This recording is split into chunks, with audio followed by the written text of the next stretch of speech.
Welcome to the Last in Line podcast, where we discuss faith, hope, and truth in the lives of amazing servant leaders. You are in the right place if you crave purpose and if you hunger for a life of significance. This podcast applies biblical truth to our daily lives, and we pray that you walk away encouraged and inspired. This is the Last in Line podcast. Hey, I'd like to welcome Townsend Russell to Last in Line podcast. He is the founder of America's Dad and personality of 100% Dad. Townsend has experienced significant success early in his professional life and retired at the age of 33 after starting and selling his 3 businesses, and is in the process of owning an RV park. And he and his family travel. They homeschool their children, 3 boys that he has, and he has some wisdom to offer for dads, and he actually has pretty frank and candid approach to articulating his wisdom. He's not shy about telling dads where they need to step up. He's encouraging, but he's also pretty straight and authentic with you. So that's what we need. Guys need to be challenged, need to be called up and called out. He's authored 2 books, but lives in Florida. He's got a real estate license. He dabbles in a lot of different business ventures, but he's had significant success, and now he's wanting to give back and help impart some advice and wisdom and some insight for a country and a culture that needs dads to be present, intentional, engaged, be men of faith, and lead their homes spiritually. So we've got a fun conversation. So help me welcome Mr. Townsend Russell to Last in Line podcast. Well, I'm excited to bring Mr. Townsend Russell from 100% Dad onto Last in Line podcast. Welcome to the family, sir. Glad to be here. Well, it's good to meet new people, and mutual acquaintances and connections kind of mold the two and introduce people. And that's how I keep this thing going, is just reaching out and then making good connections, and then they introduce me to somebody. So shout out to Trey and Lee Morgan from Stronger Marriages for introducing you and I. You just had a book released Trey and in Lee January. are great. They are. I mean, I'm baffled. They've got so many people that listen and watch their stuff and do their courses, and their courses are booked for like 2 years at a time. It's insane. Have you done one of them? No, I haven't. I have. We went out we just happened to be going through Amarillo, Texas when they were doing one in Amarillo. And it just happened to work out that we were there the same week. So I reached out and I was like, hey, I'm going to be right next to you while you were doing one. You got to let me come. And they made it happen. That's great. No, he's a fellow Texan. And I think they just recently moved from where they were up to Amarillo. I can't remember, but they were in some little town. They were in like up by Arkansas, I think, Texarkana or something like that. I forget where they moved, but they did. So you're out of Florida. What part of Florida again? Give me an idea for all the people that know the main major cities, I guess, of Florida. Where are you in relation to Orlando, Tampa? East Coast Florida, St. Augustine. Okay. So we are about an hour south of Jacksonville. Cool. We're west of Orlando and what do you call that? Tampa. Gotcha. So it takes about 2 hours to get to Orlando, 3 hours to get to Tampa, about an hour to get to Jacksonville. Oldest city in America.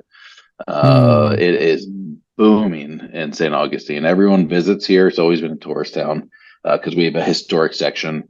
We've got the beaches, we got the river, and we got a lot of farmland and all, but that's slowly getting consumed by big developments. But yeah, everyone comes and visits, and they never leave. Well, so it's I guess that's good. Place. It can be good, and it can be. I'm telling people to stop visiting because the town I grew up in, it does not resemble the town I grew up in anymore. Wow! So you stayed. You grew up there and stayed there. Everywhere. Yeah. Yep. Grew up. Went off to college, West Virginia University. But I came back, married my high school sweetheart. Made St. Augustine home, and we built our businesses in St. Augustine. We've always lived here outside of college, and when we were traveling, we did 3 years on the road. I mean, you're right in line, right in step with what we talk about here, being good, godly men that lead their families and are there for their kids and engage and actually put forth effort and be intentional. And we can all see what culture looks like if there's a disparity in that. And I know it's the statistics you probably haven't memorized, but I'm guessing last thing I saw was 1 out of 4 homes is raised by kids are raised by a single mom. And so that's kind of a bad stat, and we're trying to improve on that, I would think. How did you get into all this dad stuff and create a platform and a movement and a podcast and write this book that we're going to talk about? So how'd that come about? I guess I'm more of a maverick in a sense. Extreme ADD. I was a kid that didn't get good grades, and kind of like that entrepreneurial small business guy mentality. But like the bootstrapper side, not like the glorified one where like you're sitting in front of Ferraris and jets, and all you care about is numbers. Like I never necessarily wanted to build a empire. I just wanted to build a good business, and I like to work in it. I like to be able to control it. I was talking to I was on a marketing podcast a few months ago, and like they were floored by the fact that like it was never my goal to grow and be massive. I didn't want 3 million customers all over. I didn't want to build Facebook. I didn't want to build Microsoft or anything like that, because I like the actual business part of it. I like being able to get my hands dirty. I like it when we have 5 employees and I know them all really well, and I can work with them, and I can still jump out and repair equipment. I can still, see all my customers and know who they are. Like when you get to like that scale, that corporate style scale, you almost don't even know all your employees. Like you don't know their families. You don't know all your customers. You've never met all your customers. It's weird to me. So I've always, I've just been a small business guy. I like startups. I like the first 3 years of starting a business where it's incredibly hard. You're not profitable. It's taking 3 times as long, 3 times as expensive. And it's like difficult. I like those challenges. And when our businesses became successful, which is typically around that 2 to 3 year mark, they almost bored me. So I just like to do things my way, which is typically against the grain. And sometimes seems wrong, but it usually ends up working out. But I don't mind putting in the work, and I don't mind going through those trials and tribulations. In fact, I think there's just a sick, demented part of me that actually enjoys it more than the riding high part of it. What were your businesses? So we had 3. So we had Russell Coffee Service, we had the Auburn Group, and then we had Florida Best Vending and Micro Markets. And then looking back after we sold them, we sold them to a Fortune 500 company that could take all of it together. I realized really quickly, and I knew it kind of at the time, each one of those businesses was started when I had a kid. So, 2010, my oldest son was born. In 2011, we had our first business started in early 2011. He was born December 2010. And then, 2013, when my second was born, that's when we launched Auburn Group. And in 2016, when my other one, that's when we launched Florida Best Vending. So I think subconsciously, I wasn't aware of it when it was happening, but looking back, it's obvious. I think subconsciously, like I was scared. I was probably nervous. I was probably like, hey, I got another mouth to feed. Like, let's create another thing. My wife is convinced I would start the companies, so that way I had an excuse of why I couldn't stay up all night and just take care of the kid. That was our running joke of like, I've got to go. Like, joke, but not joke. So you said we're high school sweethearts. So she's kind of known this about you all along. She knew what she was getting into, right? And there's probably no one in the world that knows me better than that woman. Yeah. And so does she color outside the lines like you, or is she sort of the stable, balancing personality? Oh, good question. So we have different personalities. I'm definitely more hectic, coloring outside the lines. She's a little bit more neat in that sense. She's a little bit more like an engineering mindset, and definitely kumbaya, wants everyone to get along kind of mindset, and doesn't mind, I guess, pacifying situations where, like me, if I see an opportunity, I throw fuel on the fire. I'm like, oh, let's make things awkward. Let's hey, we're not talking about the elephant in the room. watch this. Yeah, that comes with the color of your hair, I think, and Yeah, beard. I want to say that's the gingerese in you. Yeah, Am I right? I would assume so. I hate to Little be bit of stereotyped Irish. that way. Yes. That could be considered a hate crime, I believe, nowadays. I believe it mention is. the facts that I have. I know. I'll probably be canceled if I was only that well known. No, I think it's cool that you guys have been together for that long, and so has she sort of got that entrepreneur spirit too, to a degree? So her parents were small business owners, so she knows that world. So because she knows it well, she also there's certain aspects of the small business world that are just the pressure is always on you, and so like other people's livelihoods are dependent on you. And when you're in a small business, employees are usually like the biggest struggle. Either things are going well or things are struggling. Hiring's always a pain. Having to fire someone's a pain. Someone not living up to their potential is a pain. People getting sick is a pain, especially when it's a smaller business, because it affects you so much. And so she recognizes the difficult sides of small business. So she doesn't like that part of it. She likes the lifestyle it provides.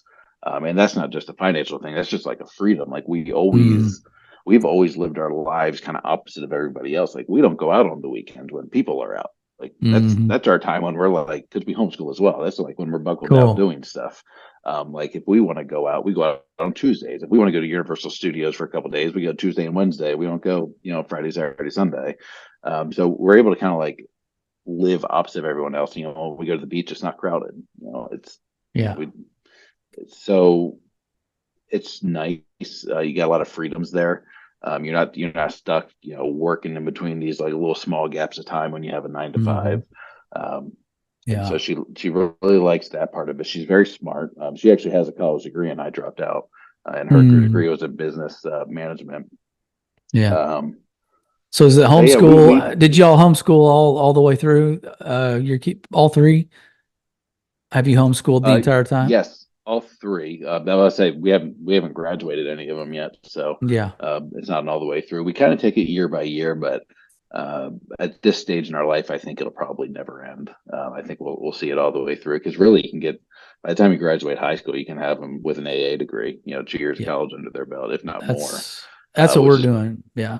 That's what we're doing. So I just had one graduate high school, and he's got like 60 hours, 50 and change hours of college. So he's pretty much got the associates down. So yeah, the two older ones went to public schools, and then my two youngest ones have been homeschooled for a while, and wish we'd have done that with our older ones, of course, because especially with schools going now and with the government overreach and those kinds of things. I mean, things are getting a little toxic.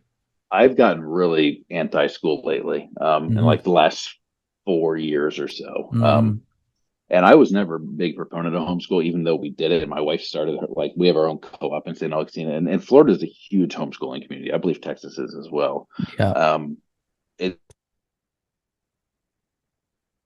Discussion most parents have is like, they don't feel qualified to teach, which, man, if you knew how qualified the teachers were to teach, you'd be like, oh yeah, I'm definitely qualified. I remember all when I was at WVU, everyone kind of had high ambitions. They wanted to be engineers, pharmacists, they want to be doctors. They had all these ambitions, and then they would go into these hard programs, and then they would go into, WVU as a party school, and they would fail like a core class that you're not allowed to repeat. Like, you can't make it up, and that kicked them out of that program. And you want to know what the number one degree everyone's fallback was, so they could just party hard? Education, teaching. The other one was communications, oddly enough, in the business world. But they just went for the easy degree. So there's some really good teachers out there. There were teachers, because I was a public school kid and private school for a few years. There were some teachers that had like some significant impacts on my life in a very positive way, and there's some I still stay in touch with. So there are some really good teachers out there, but there's a whole lot that are not.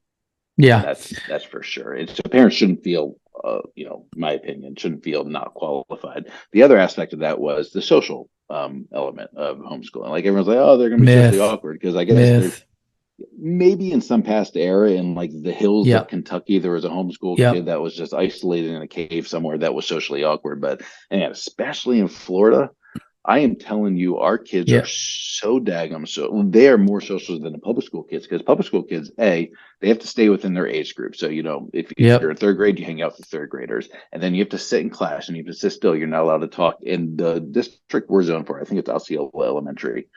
That principal, at least 4 years ago, when our kids would have potentially gone there, even recess was removed. The cafeteria now had lights installed because they didn't like how loud the kids were getting. So they would do like a red, yellow, green system of like when you could talk. Oh, If it got too wow. loud, it went to yellow. Yeah. And then if it went to red, everyone just had to eat in silence, which is maddening. So like Yeah. they were literally less social because they had to sit still and be quiet all the time throughout the school day than our kids, who are going, to Wild and Free and going to the beach with like 50 other homeschool boys, and they're out catching snakes, and they're trying to Right. surf, and they're learning about plants from other dads and moms, and they're just always interacting. And what I really like about homeschool is they're not just interacting with their grade level. They're interacting with kids younger than them. They're interacting with kids older than them. They're talking to adults all the time. So I've just found through Yeah. my own experiences of talking to other kids in the public and private school systems that the homeschool kids we surround ourselves with can transcend ages and can adjust. And Right. they kind of had that social, I guess, interpretation for when you speak to them. They can kind of talk down, not in a negative way, but like at a Yep. lower level to a younger child really easily, and like soften their tones. Yep. And then they can really talk just like an adult to an adult, and then they can do like their like Right. cool lingo stuff with like their own Sure. peers, and so I'm remarkably impressed by the homeschool kids, at least that we surround ourselves with Yeah. here, in comparison to the public school kids that seem to be a bit more awkward and reserved, and don't make eye contact, and like don't really want to have conversations with adults, and don't do well with other age groups sometimes, just because they feel kind of out of place. It's just not Yeah. their people. Yeah. So those are usually the two big Yeah. things I hear. That the social awkwardness, which, like you said, is a complete myth.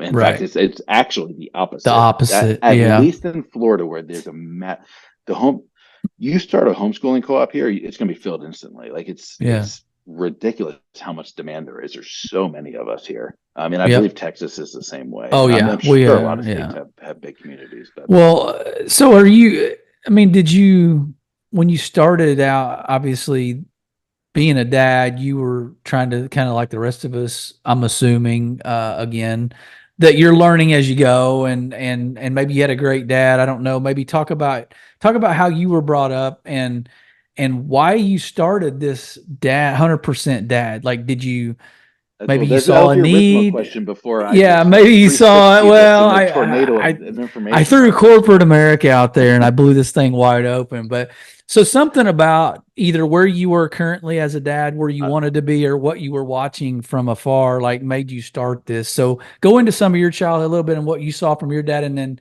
evolve into how you started this. So I wouldn't say my dad was a bad dad necessarily. He definitely had some bad character traits. I didn't live with him all the time. So I lived with him a little bit of the time, and we just had falling outs in high school. I moved out at 16. He's still around. We don't have a great relationship. He's just, he's still alive and involved in our lives. So I try not to trash him in public forums too much. But there's some certain things that, I like about him and I don't like about him. I mean, my entrepreneurial spirit is due to him. My money management skills are probably due to him, because those are things that kind of got instilled early in my life. We were investing in the stock market at like age 8 or 9 or 10. Like I had a little checkbook I learned how to write checks with, like a little kid set. We had little accounts we worked with. He's the one that told me, like, make some flyer. I think they bought me like a little flyer kit you used to get at the mall, little kiosk back when malls were a cool thing. Start my own lawn mowing business. And I loved that. Gosh, you put a kid on a mower, you make a bunch of money, even back then, which was been the 90s or early 2000s. And then what probably drew my need to not stick very long with these businesses is we moved so much. By the time I went to high school, I think that was like my 16th or 17th school, and we were not military. It was just dysfunction. So I would start this little lawn mowing company, and I'd have a base of customers to be going well, and then boom, hey, we're moving. Oh, okay. So by everybody, and I just started up all over again. It's, circle the neighborhoods and try and pick up customers, and I build it, and then boom, we're moving. I'm like, okay, well, let's do this again.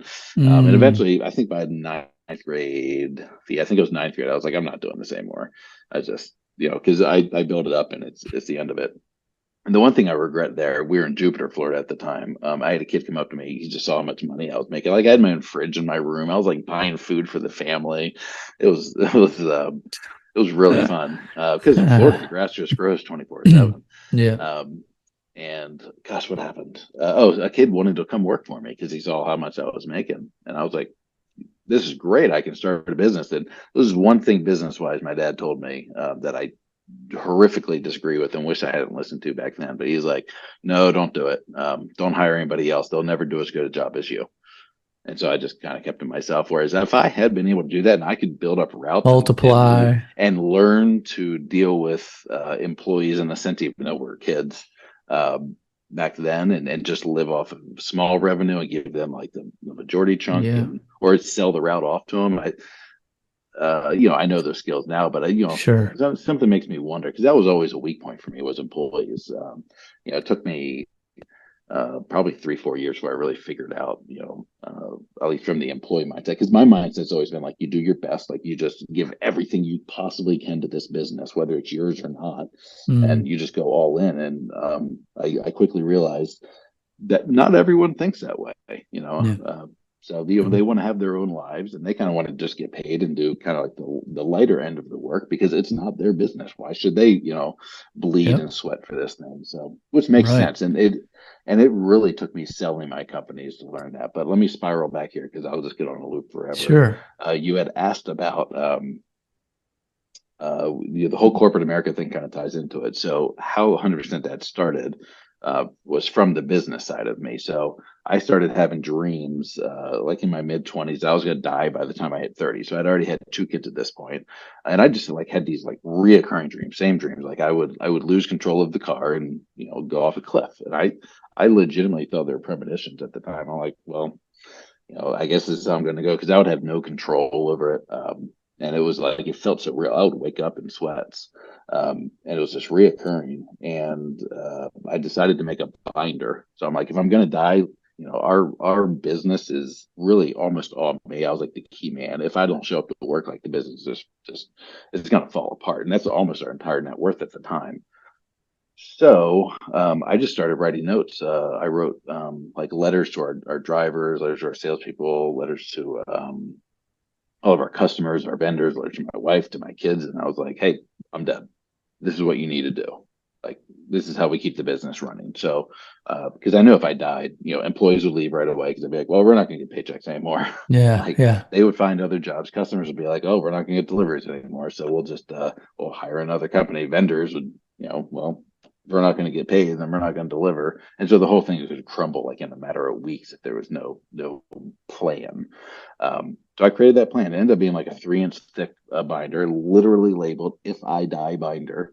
And it had all those notes, and I detailed out what to do in the business, like how we operate day to day, how we operate week to week, quarter to quarter, month to month, what our plans are, things we failed about, just every minute detail, literally like who to call and what to say, like the moment you get the call that I'm dead, just so the thing stays running.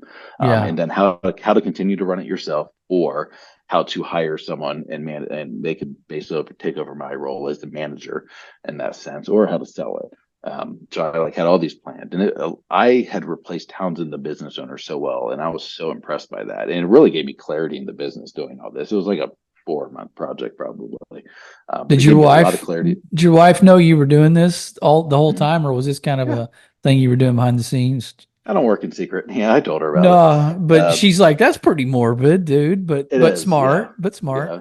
So at the time, she really felt that I was having those dreams, not because I was going to die, but because she felt like it was my subconscious saying, like, I didn't have control over my life. Like I was at the whims of everything. Maybe it was true, maybe it was. I will say, after I wrote the binder, those dreams stopped. So that was really nice. Yeah, wow. Yeah, okay, for sure. I don't so think you had peace about it at that point, because you knew it was all lined up. Yeah. Cool. Now I can die before I hit 30, and you're not there as a husband and Wow. a father, but at least financially, like a large section of our net worth is just going to crumble and disappear into dust. So, Yeah. and then a few years later, it was much bigger and kind of already self-sufficient. So that binder became a little bit less relevant.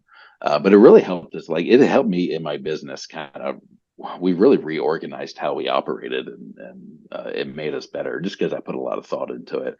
But I had replaced Townsend, the business owner, so well that I started thinking, well, if I genuinely do die, great, the business is fine, but I'm leaving these little kids. I mean, I think we're talking like ages 3 and less than 1, without a dad.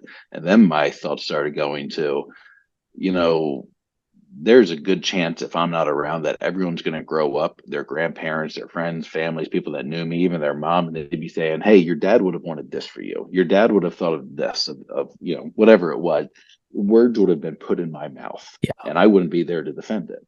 And so I started kind of writing notes on different subjects to my kids. So I was like, well, let's try and replace Townsend the dad as well. So I started writing notes on like just different subjects and just putting pen to paper and telling the kids what I thought about various topics, various issues of moralities and different value systems I had, and I'd go in kind of more detail on that, like why, experiences I've had, and it really did the same thing the business did. The business one did. It gave me clarity as a father, and I was able to, in a sense, improve myself, mostly because I was putting the effort in to kind of focus on those subjects. And a lot of times we live life and we kind of live in a gray area, especially on moral issues.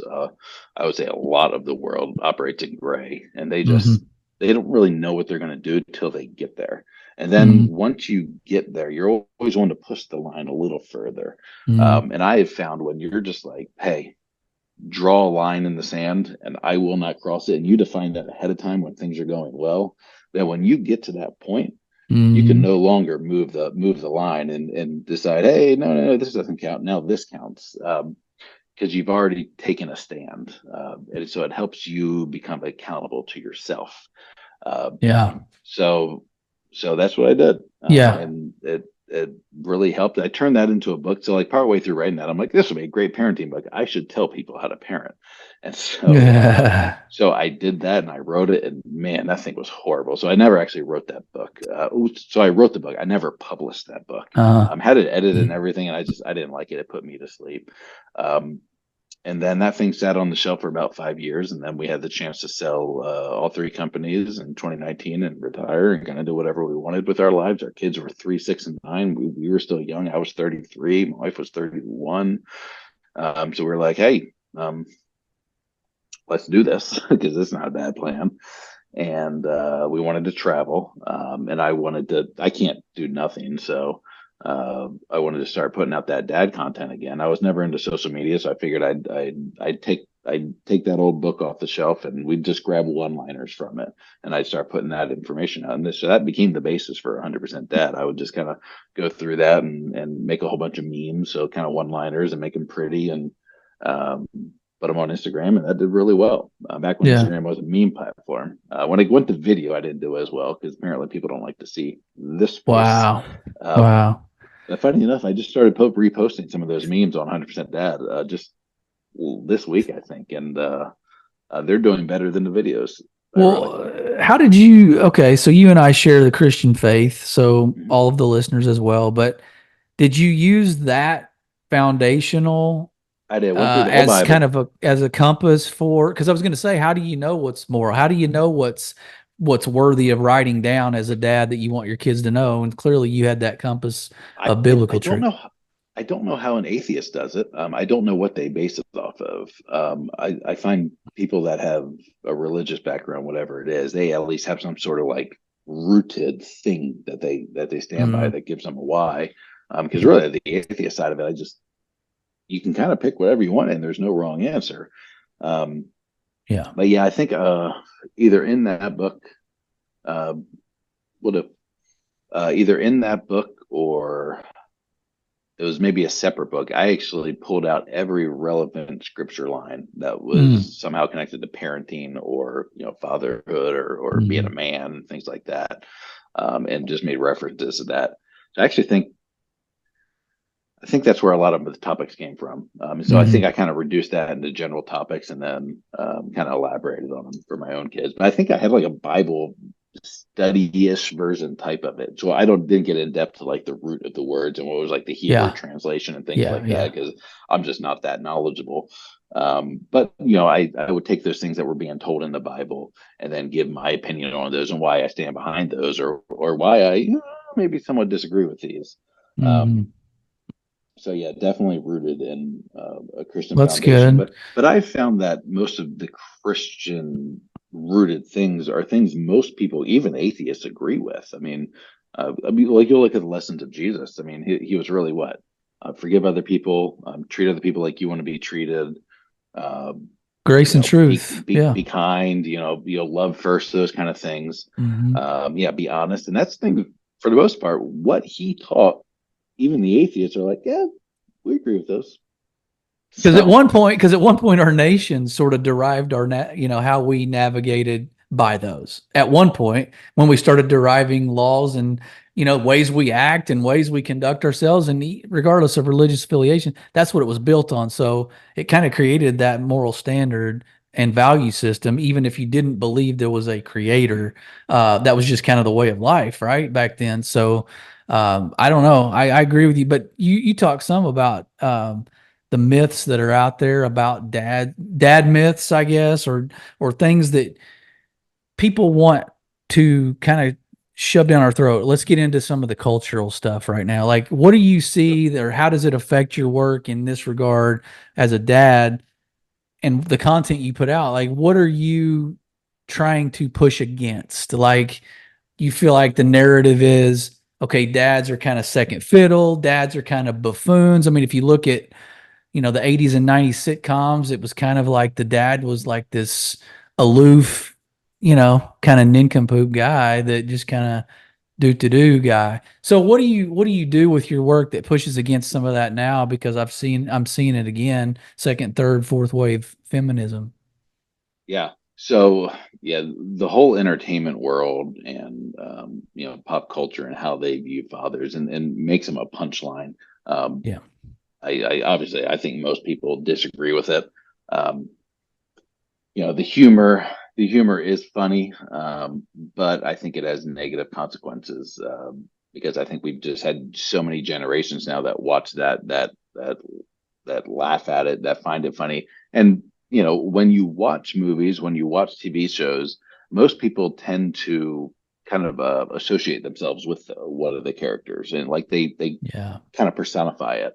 And I think a lot of what's happened is they're taking on and they're repeating these jokes and they're repeating these actions, and just generationally we got to the point. I think it's starting to shift away now, but we got to the point where we were really kind of emulating those TV dads that were there for comedy, that were they weren't the smart ones in the family. They weren't leading the family. Mom literally did everything.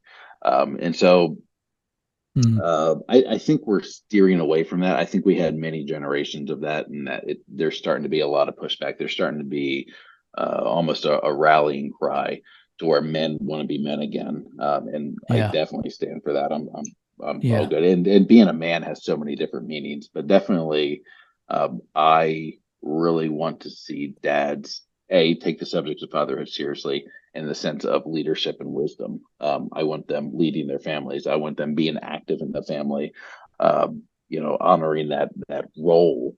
I think to have mom be the one that's out there, I'm not against moms working, but if she's out there working and doing all the cooking and doing all the cleaning, and paying all the bills and arranging the social calendar for all the kids and making sure kids get to sports on time, and the one that's talking to the teachers at school, and they are like, we have these super moms that are doing everything, and dad goes to work, he comes back, he knows the sports teams really well, he tells jokes, he's got some hobbies maybe, and like that whole scenario is just, I think it's so disrespectful to your wife. Why would you put all of that on her? Because that's not even traditional roles of, because some of those guys are like, well, I'm not doing cooking and cleaning. I'm not doing these feminine roles. And yet they're having their wife go out and create an income and do the masculine roles. Yeah. So it's kind of, Yeah, it's a bothers double me to my standard, isn't core. it? Yeah. So you talk about, so you have a book now that released, I don't know, back at the end of January, Mhm. Good Dad to Great Dad, right? Um, it sounds like to me there's probably a lot of guys that are in that middle ground, maybe not to the extreme you were just describing of they don't do anything, but maybe there's some guys that fall into this middle good bucket, right? Sure. Not terrible, not a train wreck, right? Not even just an average guy, but does okay, does good. How do you get him over the hump? What does your book talk about from going from good to great? So I will say that book is not for the dad that's not involved. It's not for the bum. It's not for the lush. It isn't. That's not. I Good. think they would probably take great offense to it.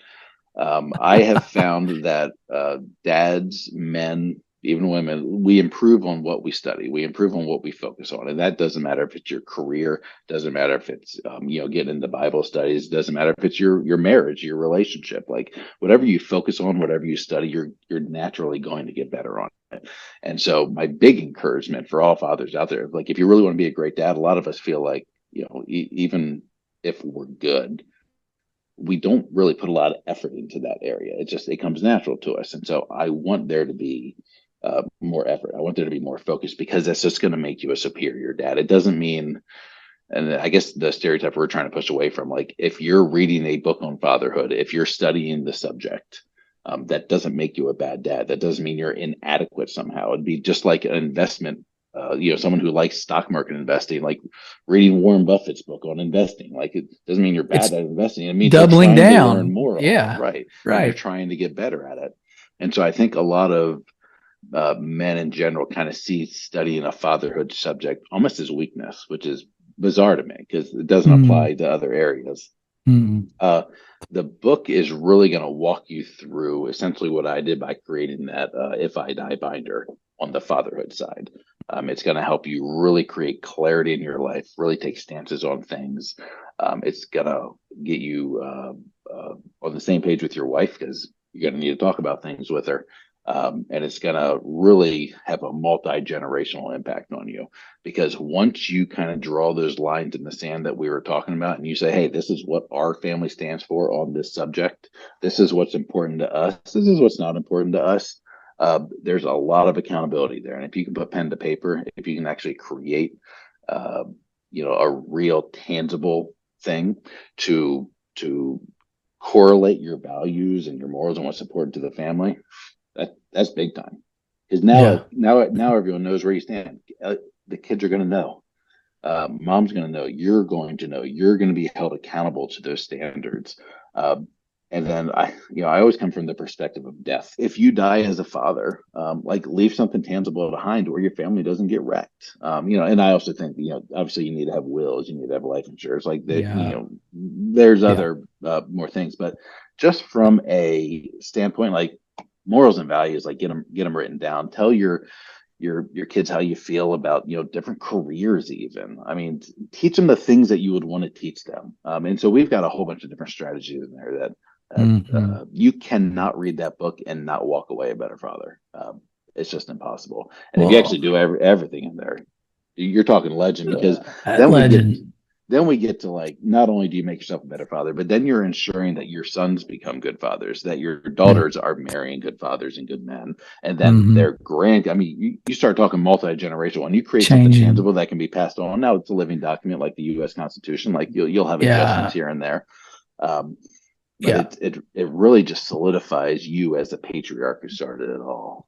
That's awesome. Well, okay. So you said you have a meeting and we're up against in about 10 minutes. So I want a marriage and I want a father advice. I don't know anybody that would marry you. I want a marriage and a father advice here. I want a marriage advice. So again, high school sweetheart, nobody knows you like she knows you. What is an aha moment, kind of epiphany you've had in the last, 5 or 10 years when it comes to connecting and communicating with your wife? Like for guys that maybe they've been married a long time, almost 30 years here. So we still kind of maybe have challenges communicating, right? Occasionally. So Give me an aha moment you've had in your life, in your marriage, that was just kind of like a game changer for you when it comes to communication and connection. I don't know if it's an aha moment. We've gone through so many different phases. I mean, there was at one point where I'm really ADD, so I don't think about things where like I had an assistant that would like schedule us dates, like not with the assistant, like me and my wife. Like she would Sure. just like, because if it wasn't on my calendar, like I almost wouldn't know. So like she would call Okay. Ryan and they'd be like, hey, and they would like pencil in a dinner or whatever it is, and like arrange gifts because my wife likes to get gifts and things like that. Oh, Um, okay. and so you know, I bet there's that's different. not in the book. No, no, no. So it's a tricky subject because if your wife loves gifts, she loves the fact that you thought of her enough to get the gift, and so it doesn't have That's to be right. like a big expensive one. And so there's an Yeah. element there, like if you go onto like an auto delivery program, it's no longer the same. Sure, it's a gift, but like it's not you thinking about them because you've Yeah. worked around that issue. So it's kind of the same thing with having the system buy it, but Okay. the system would almost be the reminder, and then and So are then you a good so let me ask this, are you a good listener? So you said you kind of have a little bit of ADD. I don't know, you're kind of an all sometimes. over the place guy. Are you a good What you a good what I listener? found is we ebb and flow. Sometimes even in our relationship we tend to drift apart a little bit. And sometimes we have to get back together. And I would say Hmm. she probably definitely more than me is always willing to be vulnerable, and have like more meaningful conversations to get deep into things maybe we're struggling with. Whereas me, I'm always the one that's kind of like, everything's fine, let's go. And Okay. we kind of, even though life's going good, like we kind of start to drift. And Okay. I found that every once in a while, even though we talk all the time, like we're always in communication. Sometimes Hmm. you have to, I guess, talk about that elephant in the room. So I'll do that with other Yeah. people because then I get to leave. I don't do that with my wife as much because like then Uh, there's no escape. And you never even if know I how run long out of the that con's room, going to I have talk. to come back and spend the night with this woman that's going to be like, That's hey, right. what you That's right. said. We're So revisiting. Yeah. Okay. yeah, Well, what about as a just dad then? well, yes, so as a Okay. spouse, just brutal honesty and being Okay. able to open up and just realize that she is going to see me for everything I am, good, bad, ugly. Yeah. Uh, and and we're both very committed to the relationship. Like we both acknowledge there's going to be bad times, there's going to be fights, there's going to be things we like very much disagree on, but hey, we're willing to work through those things. Hmm. And so I think having that commitment, and just excessive communication. Every once in a while, it's got to be me just willing to be vulnerable and have the conversation that I've been dodging for a while. Got it. Got it. Okay. So on the dad side, anything More, stand geez, out? more time the better. Like whatever you can do to sacrifice uh, anything else to spend more time with your kids and do things that are not, gosh, I don't know, busy maybe, like more boring stuff that's actually fun. Like I would rather go to a state park nearby with a tent and just hang out for 2 days with my kids with almost nothing to do except collect firewood. You can tell stories and hang out, go for walks, through the Yeah. trails at the campground, then go to Universal Studios because Universal Studios is going to be busy. We're going to be doing things. There's all this excitement. We're doing roller coasters, For and sure. you don't have that same depth of conversation you get when you're bored. And Mm. there's no electronics, there's no music, there's no phones to distract you. You reach a whole different level of conversation. And some of those conversations are just, you just go on for 2, 3 hours while you're hiking a boring trail about what words rhyme. But like you just have these long in-depth conversations. And sometimes obviously it gets a lot deeper than that, but Right. sometimes they're foolish. But that to me creates such a strong relationship, with those kids, especially when they're young. Yeah. I think there's no amount of exciting trips. There's no trips to foreign countries. There's no cruises. There's no meeting celebrities or going to concerts that replaces that. Because then we Hmm. have this other thing that's kind of occupying all the excitement and the attention. And Hmm. those, those less exciting, but just good quality bonding moments, they're so irreplaceable. And the more you can do of that, the better. It's And like I good. said, that could be walks around the neighborhood. That could be, Yeah. like walking is just a good one because you're getting some exercise, you're getting outside, you're getting Right. fresh air, and there's nothing to Right. do. You can't be staring at your phone while walking. That's why I kind of default to that one. That's good. But camping, we're big fans of camping, going to the beach, just being out in nature, and not being, the time I spend with my kids playing video games is very much different than the time I spend with my kids camping. It's totally different people. Something about being outside too, but nature really connects us as a family. And it's good. Like it. That's good. Well, it's all about a choice too, because nature's not going anywhere for a while. So all you got to do is step outside and take one of your kids with you. So where should we go? What website should we go to get the book and find out more about you? And we're going to challenge you to get back into doing more consistent content. Maybe you start the podcast back up. Who knows? But yeah, what's the website? Oh, I've got at least the next 2 weeks all planned out, so it's already. Awesome. You can reach it 100dad.com, 100dad.com. You can get the book on there. The book's also available on Amazon. I think right now it's $19.99 hardcover book. Great, it really is a great book. It'll step up your dad game for sure, guaranteed. If it doesn't, send it back to me. I'll send you the money back. So, discount code Mountaineers for 20% off. No, I'm playing. That's a joke. Well, I appreciate it, man. I got to let you get to your meeting, but man, it's been good to meet you. Hopefully we can stay connected, and I'm going to go listen to 21 anytime. Pilots right now as we speak when I hang up with you. And you can listen to them with your kids because they don't curse and the lyrics aren't, and kids should like it because it's good. That's not nothing. That is not nothing. Hey, man, we appreciate it, audience. He's been the one and only Townsend Russell. We've been last in line. Be blessed.